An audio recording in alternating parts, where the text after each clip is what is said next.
Hello friends, welcome to SSC coaching centre. दोस्तों, आज के वीडियो में देखेंगे प्रतिशत के प्रश्न। ये सभी प्रश्न दोस्तों बहुत इंपॉर्टेंट है, परीक्षा में पूछे गए हैं और प्रतिशत के हमने बेसिक वीडियो भी बनाए हैं।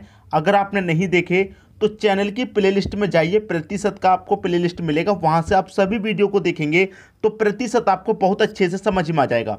अभी हम क्या कर रहे हैं, हाई लेवल के प्रश्न सॉल्व कर रहे हैं जो प्रतिशत के बनते हैं। ठीक है, तो वीडियो को आप अंत तक देखिएगा। चलिए स्टार्ट करते हैं। पहला प्रश्न है, एक आदमी 40% भोजन पर, 20% किराए पर, 12% यात्रा पर, 10% शिक्षा पर खर्च करता है। इन सभी व्यय के बाद वह 7200 रुपये बचाता है, तो यात्रा पर व्यय राशि ज्ञात करें। देखिए दोस्तों, उसकी जो भी आय होगी वो अपने आप में दोस्तों क्या होगी, 100%। 10, 20, 100, 1000, 2000, 10,000 जितने भी रुपए कमाता है वो आय अपने आप में क्या होती है दोस्तों, आय अपने आप में 100% होती है। ठीक है, 100%। इस 100% में से वो 40% खर्च कर देता है भोजन पर। ठीक है, 40% भोजन पर खर्च किए, प्लस 20% किराए पर खर्च किए, 20% किराए पर खर्च किए, प्लस 12% यात्रा पर खर्च करता है, 12% यात्रा पर, प्लस 10% शिक्षा पर खर्च करता है, 10% शिक्षा पर खर्च करता है। अब 100% में से टोटल खर्चा उसने कितना कर दिया, 40 और 20 60, 60 में 10 जोड़ेंगे 70, 70 में 12 जोड़ेंगे कितना, 82। तो टोटल खर्चा उसने कितना किया, 82% का खर्चा कर दिया।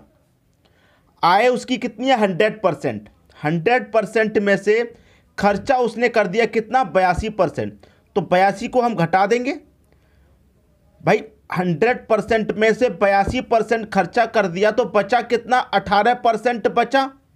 ठीक है, कितना बचा, 18%।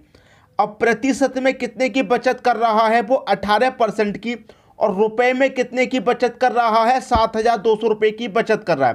प्रतिशत में 18 की, रुपए में 7200 की बचत कर रहा है, तो 18% का मान 7200 के हो जाएगा। अब 18% का मान 7200, तो 1% का मान निकाल लीजिए। 1% का मान सीधा सीधा 400 हो जाएगा कि नहीं हो जाएगा, बिल्कुल क्लियर है। 1% का मान 400, 18 एकम 18, 18 चौक 72 होता है और 2 जीरो, तो 1% का मान 400 हो गया। अब आपसे क्या पूछ रहा है, यात्रा पर व्यय राशि ज्ञात करें। भाई उसने यात्रा पर कितना खर्च किया है, 12%। ठीक है, यात्रा पे 12% खर्च किया है भैया। 1% बराबर 400, तो 12% का मान पूछ रहा है। 12% का मान दोस्तों कितना हो जाएगा, 4800। ठीक है, 12 चौक 48 होता है और 2 जीरो 48। उसने पूछा है कि 12% यात्रा पर खर्च किए और प्रश्न में पूछ रहा है यात्रा पर व्यय राशि कितनी है। यात्रा पर व्यय राशि 12% है और 12% का मान कितना है, 4800 है। ये आपके प्रश्न का सही आंसर हो जाएगा। मैं उम्मीद करूंगा कि सभी को प्रश्न अच्छे से समझ में आ गया होगा, किसी को भी प्रश्न में यहां कोई समस्या नहीं होगी। ठीक है दोस्तों, अब देखेंगे अगला प्रश्न। अगला प्रश्न है, जब एक भिन्न के अंश में 10% की वृद्धि और हर में 20% की कमी होती है तो परिणामी भिन्न 5/8 हो जाता है, मूल भिन्न क्या है। बहुत ही अच्छा प्रश्न है दोस्तों। इस तरीके के प्रश्न जब भी पूछे जाएं आप उन्हें बड़ी आसानी से बना पाएंगे, बिल्कुल भी कठिन ये प्रश्न नहीं होते। देखिए मैं आपको बता दूं, ऊपर वाली जो संख्या होती है वो होती है अंश और नीचे वाली संख्या होती है हर। अंश बट्टे हर होता है भिन्न में। ठीक है, अब यहाँ पर आपसे कह रहा है कि अंश में 10% की वृद्धि, अंश जो भी होगा अपने आप में 100% होगा, उसमें 10% की वृद्धि कर देंगे तो 110% हो जाएगा। बट्टे में आ जाइए। कह रहा है कि 20% की कमी होती है किसमें, हर में। हर में 20% की कमी हो रही है। हर अपने आप में 100% होगा, 20 की कमी हो जाएगी तो 80% बचेगा कि नहीं बचेगा, बिल्कुल बचेगा। कह रहा है यहाँ पर कि परिणामी भिन्न 5/8 हो जाता है। परिणामी भिन्न कितना हो जाता है, 5/8 हो जाता है। ठीक है, तो मूल भिन्न क्या है, यहाँ पर जो मूल भिन्न होगी वो पूछ रहा है।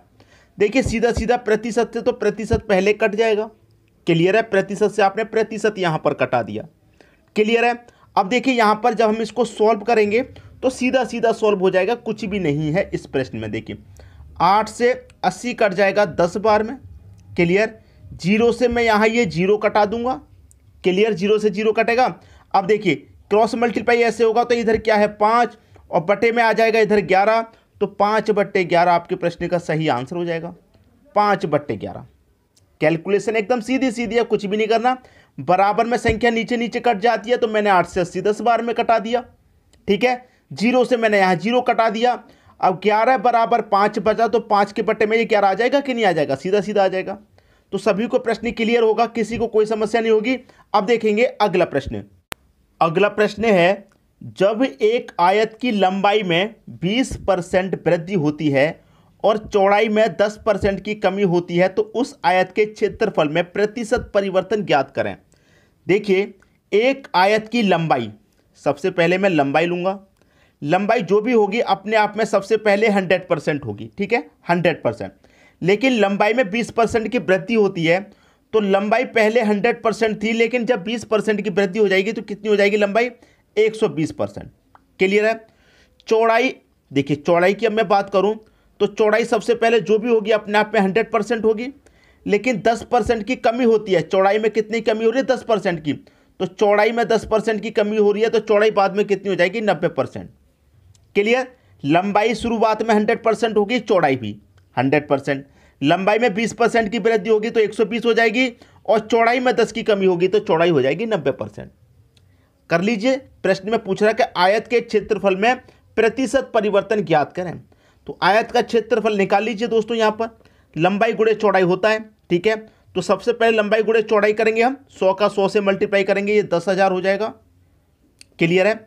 यहां पर करेंगे मल्टीप्लाई, 120 का मल्टीप्लाई 90 से करेंगे, 120 का मल्टीप्लाई 90 से करेंगे दोस्तों, ये हो जाएगा आपका 10,800 हो जाएगा। क्लियर है, क्योंकि 12 निम्मा 108 होता है, 1 0 1 0 2 0 हो गए। अब देखिए हमारा 10,000 से कितना हो रहा है, 10,800। 10,000 से 10,800 हो रहा है, तो क्षेत्रफल में प्रतिशत परिवर्तन ही तो पूछ रहा है, ठीक है। 10,000 से 10,800 हो रहा है, कितना बढ़ रहा है, 800 बढ़ रहा है। कितने पर बढ़ रहा है, 800, 10,000 पर बढ़ रहा है, ठीक है। और प्रतिशत में निकालने के लिए 100 से मल्टीप्लाई करेंगे, तो 2 0 से आपके ये 2 0 कटेंगे, और 2 0 से आपके ये 2 0 कटेंगे, तो कितने प्रतिशत की वृद्धि हो रही है, 8% की वृद्धि हो रही है। ये आपके प्रश्न का सही आंसर आ जाएगा। उम्मीद करूंगा किसी को भी प्रश्न समझने में कोई समस्या नहीं होगी, प्रश्न बिल्कुल सीधा सीधा है, ठीक है। अब देखेंगे अगला प्रश्न। अगला प्रश्न है, एक परीक्षा में राम अधिकतम अंक का 30% प्राप्त करता है और 80 अंकों से अनुत्तीर्ण हो जाता है। अनुत्तीर्ण का मतलब है फेल हो जाता है। श्याम 200 अंक प्राप्त करता है और 15% से अनुत्तीर्ण हो जाता है। परीक्षा के अधिकतम अंक क्या हैं? टोटल परीक्षा कितने नंबर की है ये पूछ रहा है। तो दो व्यक्ति हैं इसमें, पहला व्यक्ति है राम और दूसरा व्यक्ति है इसमें श्याम, ठीक है, दो व्यक्ति हैं। यहां पर कह रहा है कि राम अधिकतम अंक का 30% प्राप्त करता है। कितना? 30%। 30% प्राप्त करता है और 80 अंकों से अनुत्तीर्ण हो जाता है। अनुत्तीर्ण मतलब फेल। अगर ये 80 अंक इसको और मिल जाते तो ये पास हो जाता, तो इसको हम 80 अंक और दे देते हैं ताकि ये पास हो जाए। अब श्याम की बात करें, श्याम को कितने अंक मिलते हैं? 200 अंक मिलते हैं। श्याम को 200 अंक मिलते हैं और 15% से ये भी फेल हो रहा है। अगर ये 15% इसको और मिल जाते, 15% इसको दे देते हैं पास बनाने के लिए, 15% इसको और मिल जाते तो ये भी पास हो जाता। इसलिए हमने क्या किया है, राम को भी पास बना लिया, श्याम को भी। राम को 30% अंक मिले हैं और 80 से फेल हो गया। अगर ये 80 इसको और मिल जाते तो पास हो जाता, तो हमने इसको 80 दे दिए। श्याम ने 200 अंक प्राप्त किए हैं, 15% से फेल है। अगर ये 15 इसको और मिल जाते तो ये पास हो जाता, इसलिए दोनों को पास हमने बना लिया। ठीक है, अब प्रश्न को सॉल्व कीजिए। देखिए प्रतिशत वाले एक तरफ ले लीजिए, यहां 30% है, ये प्लस का प्रतिशत इतना आएगा 15, तो 30 में से 15 माइनस हो जाएगा तो 15 बचेगा। क्लियर? 15%। ये 80 प्लस का इधर जाएगा तो माइनस हो जाएगा, तो 200 में से 80 माइनस हो जाएगा, 120 बचेगा। क्लियर है? अब यहां पर पूछ रहा है अधिकतम अंक। भाई परीक्षा अपने आप में कितने परसेंट की होगी? 100% की होगी कि नहीं होगी? अपने आप में परीक्षा कितनी होगी? 100% की। 100 से कहां जा रहा है? 120। डिवाइड कितने से कर देंगे? 15 से। ठीक है, और हमें क्या करना है? अधिकतम अंक निकालने, 100% का मान निकालना, तो 100 से गुना कर देंगे। 15 से कटेगा 120, 8 बार में 8 का मल्टीप्लाई 100 से कर दो, 800 हो जाएगा। तो परीक्षा के जो अधिकतम अंक हैं वो कितने हैं, 800 हैं। ये आपके प्रश्न का सही आंसर होगा। क्लियर होगी दोस्तों बात, सभी की समझ में प्रश्न आ गया। अब देखेंगे अगला प्रश्न। अगला प्रश्न है, यदि एक कस्बे की वर्तमान जनसंख्या 72,600 है और यह प्रति वर्ष 10% कम होती है तो 2 वर्ष बाद इसकी जनसंख्या क्या होगी। बहुत ही अच्छा प्रश्न है। जनसंख्या कितनी है, 72,600 है वर्तमान में।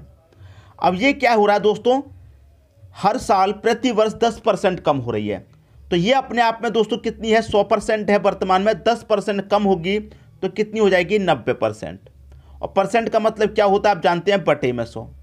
अब ये बात कितने साल के लिए कही है, 2 वर्ष के लिए कही है, तो इसी को हम 2 बार लिखेंगे। 3 वर्ष के लिए कह देता तो इसी को 3 बार लिखते, 4 वर्ष के लिए कह देता तो इसी को 4 बार लिखते। ठीक है, अब देखिए 2 जीरो से आपके ये 2 जीरो में कटाऊंगा और ये 2 जीरो से ये वाले 2 जीरो कटा दूंगा। ठीक है, मल्टीप्लाई कर लीजिए। सबसे पहले तो 726 का मल्टीप्लाई हम 9 से कर देते हैं, बाद में 9 से कर लेंगे। तो 9 6 54 होता है, 54 का 4, कैरी का 5 रहेगा। 9 दूने का 18, कैरी का 5 23, 23 का 3, कैरी का 2, 9 7 63 और कैरी का 2 कितना हो जाएगा, 65। इन दोनों का मल्टीप्लाई हो गया, इतना आया। अब मल्टीप्लाई कितना रह गया, 9 रह गया, तो 9 से फिर मल्टीप्लाई कर दो। 9 चौक 36 का 6, कैरी का 3, 9 त्रिक का 27, कैरी का 3 जोड़ेंगे 30 हो जाएगा, फिर से कैरी का 3, 9 पंचे 45, कैरी का 3 48 हो जाएगा, कैरी का 4 बचा। 9 छिक्के 54, 54 में 4 जोड़ेंगे कितना हो जाएगा, 58। ये आपके प्रश्न का आंसर आ गया। ठीक है, 2 वर्ष बाद जनसंख्या कितनी बचेगी, 58,806। कितनी थी, 72,600 थी, लेकिन हर साल 10% कम हो रही है, तो 2 साल बाद कितनी बचेगी, 58,806 बचेगी। ये आपके प्रश्न का सही आंसर हो गया। क्लियर हुई दोस्तों बात, सभी को प्रश्न अच्छे से आ गया। अब देखेंगे अगला प्रश्न।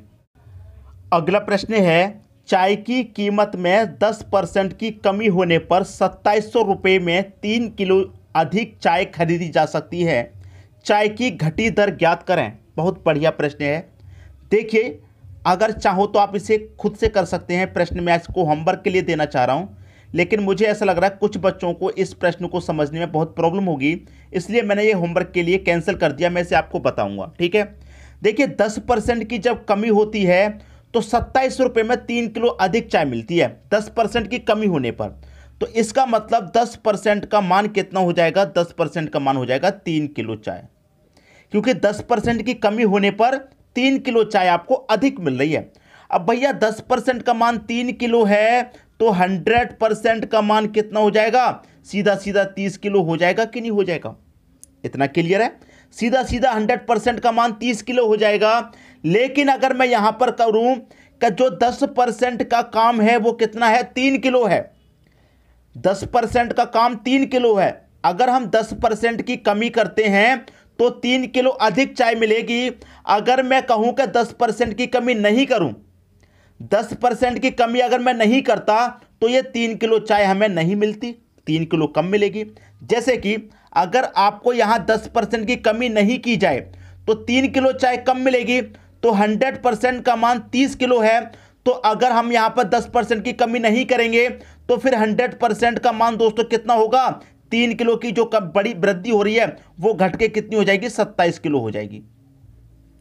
पहले 100% में कितना मिल रहा था, 27 किलो चाय। अब 100% में 30 किलो चाय मिल रहा है, क्योंकि 10% की कमी हो गई है। क्लियर है ना, किसी को कोई समस्या नहीं है। तो यहां पर वही निकालेंगे कि 2700 रुपये में पहले कितनी मिलती थी दोस्तों, 27 केजी मिलती थी। 2700 रुपये में पहले कितनी मिलती थी, 27 केजी मिलती थी। तो ये कटेगा 27 एकम 27 2 जीरो और 27 एकम 27 मतलब 1 केजी। तो 100 रुपये में पहले मिलती थी 1 किलो चाय। भाई 100 रुपये में पहले कितनी मिलती थी, 1 किलो चाय। लेकिन अभी 100 रुपये में कितनी मिल रही है वो निकाल लीजिए।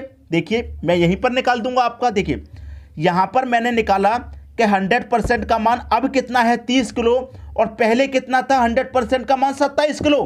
तो ये हमने पहले का मूल्य निकाल लिया 1 किलो चाय का। अब का निकालेंगे दोस्तों। अब हमें 2700 रुपये में कितनी चाय मिल रही है, अब 2700 रुपये में मिल रही है 30 किलो चाय। क्लियर है इतना, अब 2700 रुपये में 30 किलो मिल रही है। पहले 2700 में 27 किलो मिल रही थी, अब हमें 30 किलो मिल रही है, क्योंकि अब क्या कर दिया है, 10% की कमी कर दी है। ठीक है ना दोस्तों। अब 10% की कमी कर दी है, बस निकाल लीजिए। इसे मैं कटाऊंगा, 0 से 0 कटेगा, ठीक है। इसे मैं कटाऊंगा, 3 एकम 3, 3 निमे का 27 और 1 ही 0, मतलब 90 रुपये में 1 किलो मिल रही है। अब पहले 100 रुपये में 1 किलो थी, अब 90 रुपये में 1 किलो है। 100 से 10 हो गया, मतलब 100 से 90 हो गया, तो कितने रुपए की कमी आई? 1 किलो पर 10 रुपये की कमी आई। तो यही घटी दर तो पूछ रहा है, ठीक है दोस्तों। वो क्या पूछ रहा है? क्या चाय की घटी दर ज्ञात करें, तो कितने रुपए की दर घट रही है? 10 रुपये की घट रही है 1 किलो पर। ये आपके प्रश्न का आंसर हो जाएगा। मैं उम्मीद करूंगा कि बहुत अच्छे से प्रश्न समझ में आ गया होगा, किसी को कोई समस्या इस प्रश्न में नहीं होने वाली। मैं इस प्रश्न को पहले होमवर्क के लिए देना चाहता था, लेकिन मुझे लगा कुछ बच्चे परेशान हो जाएंगे, इसलिए मैंने ये होमवर्क के लिए नहीं दिया। तो वीडियो कैसा लगा कमेंट बॉक्स में जरूर बताइएगा दोस्तों, और चैनल को सब्सक्राइब नहीं किया तो सब्सक्राइब करके बेल आइकन का बटन दबा दें, ताकि सभी वीडियो का नोटिफिकेशन आप तक पहुंचे और सभी के बच्चों की एग्जाम की तैयारी अच्छे से हो पाए। ठीक है दोस्तों, वीडियो देखने के लिए आपका बहुत बहुत धन्यवाद।